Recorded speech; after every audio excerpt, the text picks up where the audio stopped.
Hello, welcome to the Knife Yak channel. In a previous video, I demonstrated a simple method for making detachable lanyards for folding knives using a snake knot.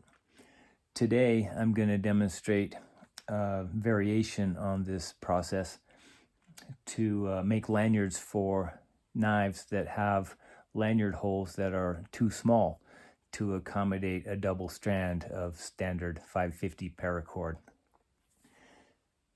Just to demonstrate the ramifications of hole size, I have here a accumulation of various kinds of knives, and I'm going to show you how the big holes and the middle-sized holes and the small holes all present their own separate kind of problems or advantages. Obviously, the knife I demonstrated with in the other video was the Spyderco Military 2, and you can see it has a very large lanyard hole. And there are several knives in the Spyderco line that have these kind of big holes. The standard military size hole is huge, and the paramilitary 2 has the same hole, essentially the same size of hole. As you can see, this orange handled PM2 is a cutlery shop exclusive. So same size hole, really big. It can easily accommodate a double strand of parachute cord, as we can see. If I take this is 550 cord, and I can easily shove it through the hole, and it comes out the other side, and that is not a problem, right? Likewise, on the Manix 2 also has that same really big hole. So these are perfect. They work great for a double strand of 550 cord. Now there are a lot of other knives in the Spyderco line have a slightly smaller hole and will not accommodate a double strand of parachute cord. So this is a native chief, and the hole is actually somewhat smaller than on the military, for example. I can hold these up and you can see the difference. See, one is absolutely smaller than the other. So if we're looking at this native chief and we're trying to get a double strand of cord through there, it simply will not work. So we're going to have to use a smaller size of paracord, which I will demonstrate in a moment. But just to continue what I was saying, I have here, this is a Spyderco Andella. No, sorry, rather, this is the Stretch 2, and it has an even smaller hole.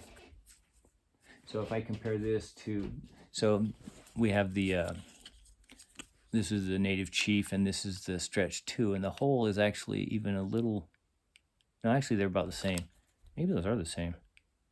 Okay, I was mistaken. I was thinking this one was actually smaller because I was thinking about it in terms of a similar knife, which is the Andella, which I have here. It was the Andella that I was thinking of, but the Andella, surprisingly, has an even smaller hole.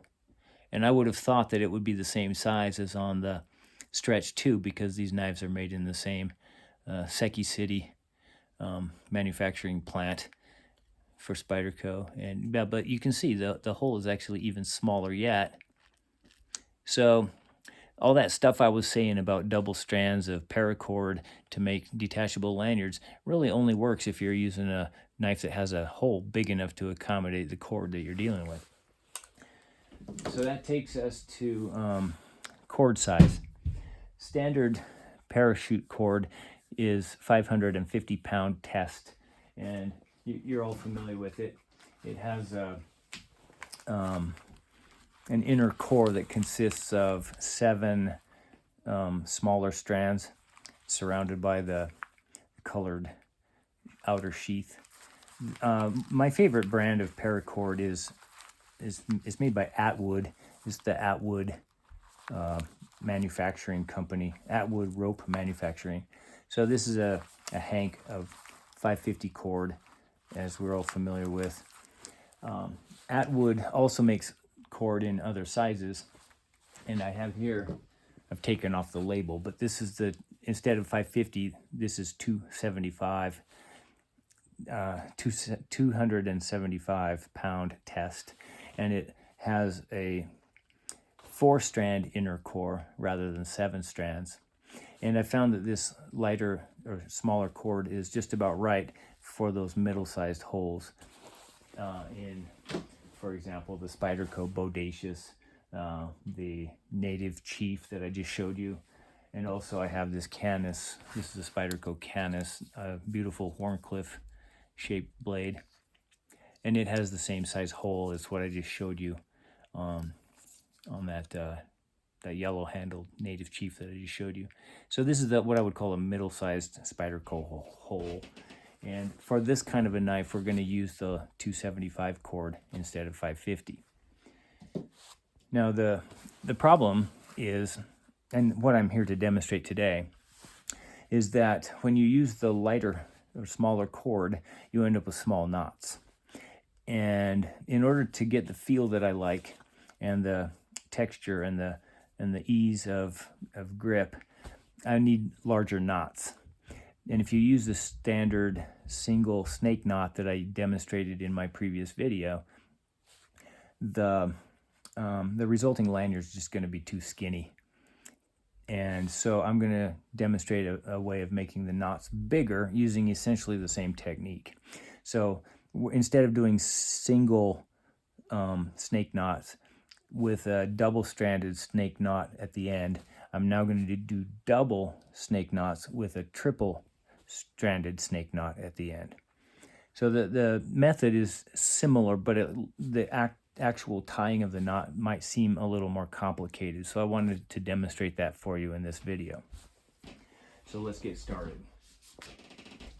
Let's see. I need, for making the lanyard that I want to make, you're going to need, I started with a length of 275 cord, which is, how long was it? I think it's 4 feet long. Let me see, I got a longer one here. Got to make sure I got the right one. So this should work. I think this is, I don't know. Anyway, I would start with a piece of cord that's at least a yard long, maybe 48 inches or so. And I'll demonstrate now how to do the double snake knots and then the triple snake knot. And it's going to be a little harder to see what I'm doing because we have a lot more strands and it's going to be a little bit confusing. So I'll try to make this as simple and as visible as possible if I can stay on screen. So we're going to start with basically just make a double-stranded, just a loop, just like that. And if you hold it sideways, you're going to have a strand on top and a strand on the bottom. We're going to take the top strand. I'm going to start about, I don't know, 2 or 3 inches from the end. And I'm going to take the top strand. I'm going to bring it around behind the bottom strand and over to make a loop, which I will then hold with my thumb, just kind of pinching it together like that. And then I'm going to take the lower strand, which is inside the loop. I'm going to bring it around the upper strand and poke it up through that bottom loop from underneath. And this gives us the single snake knot, which I demonstrated. This is the knot I showed you how to do in my previous video, right? This is called a snake knot, and it has one strand on each side. So I'm going to call this a single snake knot, right? Now I'm going to take this same knot and I'm going to make it twice as thick. Essentially, I'm going to bring the strands around again to double them up, and that will give us a double snake knot. So taking our snake knot that we now have, and it's a little bit loose, so I can poke the strands through the loops. I'm just kind of holding it in place, but let it be just a little bit loose. All right. Now, holding it sideways like this, I'm going to take the top strand. I'm going to bring it around behind, and I'm going to poke it through the top loop so that it is lying parallel to the pre-existing strand that has already gone through there. Now, I know this is going to be hard to see, but just let me kind of finagle this a little bit. So now I should have two strands that are laying next to each other inside this loop. see if I can orient that for you. You see the 2 strands inside the loop, right? So now I've got my bottom strand, and just like I did when I made the normal single snake knot, I'm going to bring it around the upper loop, the upper strand, and actually I'm going to back up a little. Let me start over. I forgot to tell you, when I got to go back to my single snake knot. So here's my single snake knot, right? Now, just to repeat myself, I'm going to bring the top strand around, and it'll come around the standing strand there, and I'll poke it through the loop, so we'll have a double strand inside the loop, right? That's just like I said. So you can see that double strand inside a loop, right? And now I'm going to take the lower strand and I'm going to bring it around and up through. Now I have this loop at the bottom is actually a double loop now, and I'm going to poke this strand that I have in my right hand is going to come up through. It's going to come up through both of those strands. I don't know let's see if I can orient that. So it's going to come up through both of the strands upwards, right? And that now creates what I will call a double snake knot. So you have 2 strands over here, and if you roll it around, you get 2 strands over here. Should be 2 strands on both sides. So we're going to call that a double snake knot. Okay. Now, if I make this thing loose, and I can just kind of cinch it down to position it where I want. So if I want a shorter loop at the end, I can just kind of cinch it down, or I could lengthen it by cinching it the other way. And while the cord is still a little bit loose, you can kind of manipulate it and move it around and just kind of massage it to get the size of a loop that you want. Okay. So for my purposes, I'm going to want that to be a couple of inches, maybe 3 inches long. I don't know. This is a little shorter than what I would probably use on my knife, but just it'll still work for our purposes. Now, so we got our we have one double snake knot here, and we're going to do another one.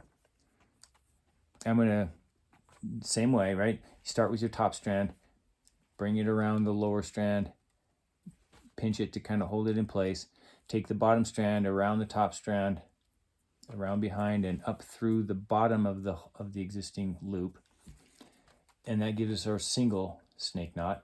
Now I'm going to take the top strand and bring it around again to follow the previous strand through the hole. Just kind of hold that there a little bit loose.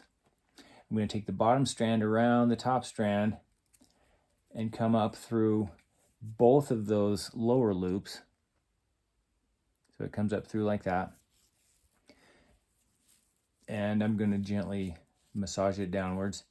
If you put your fingernail against you have the 2 strands there to form the knot. If you put your fingernail against the lower strand and just kind of pinch it down while you pull the, pinch it, like poke it down with your fingernail while you yank the cord, and then you turn it around and push the lower one and yank the cord, and you just kind of go around a couple of times, make it tight, and you'll end up with 2 snake knots next to each other, and they're both double, right? See if we can get a good angle. There you go. So you can see the 2 double snake knots.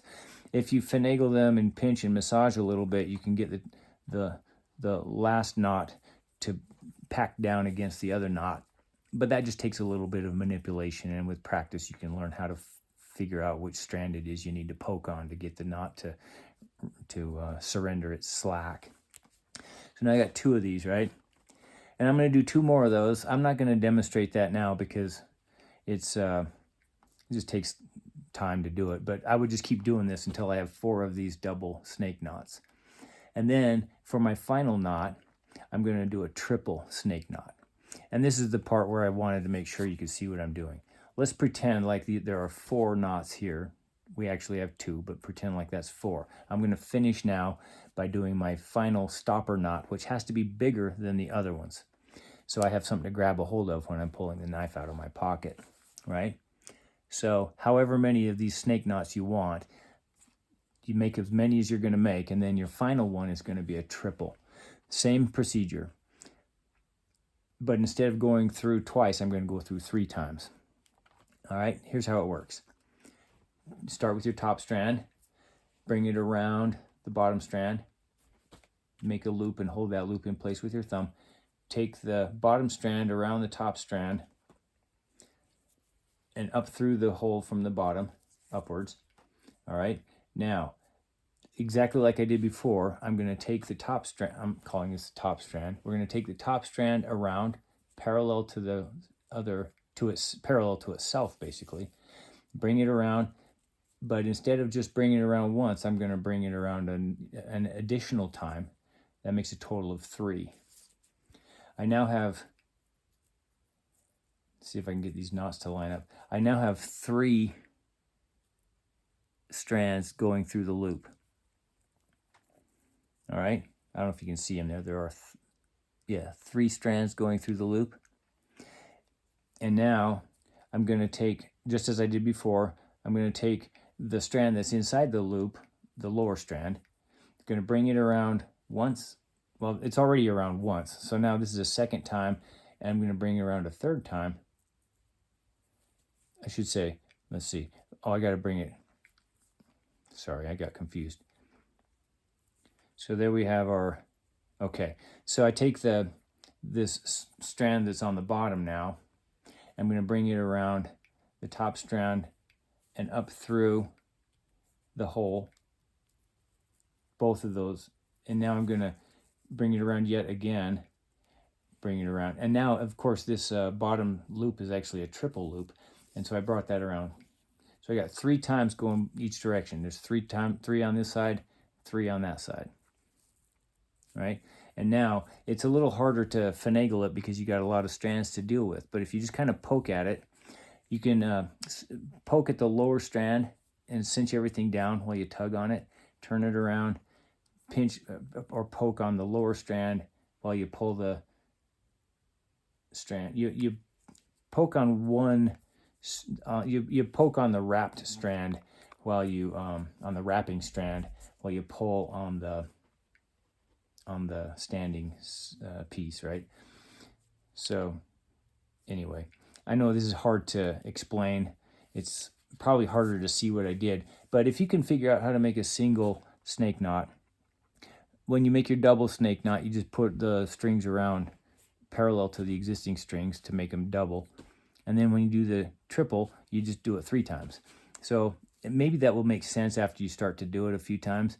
You want to make sure that when you're done, you should have a series of smaller knots followed by a larger knot.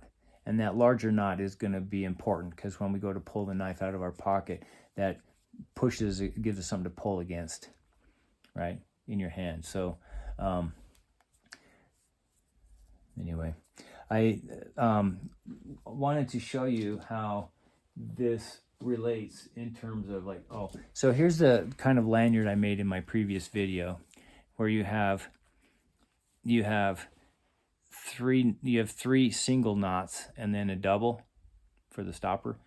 And with the this method I'm demonstrating today, you have, actually, did I say, okay, I'm sorry, I may have counted wrong. We got 1, 2, 3, 4 single knots followed by the larger double knot. And now for the today method, I have, again, 1, 2, 3, 4 double knots followed by a triple.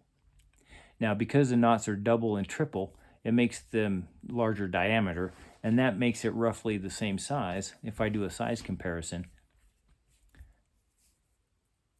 you can see that the lanyard, or I should say the knotted portion of the lanyard, ends up being a similar length and a similar thickness as well.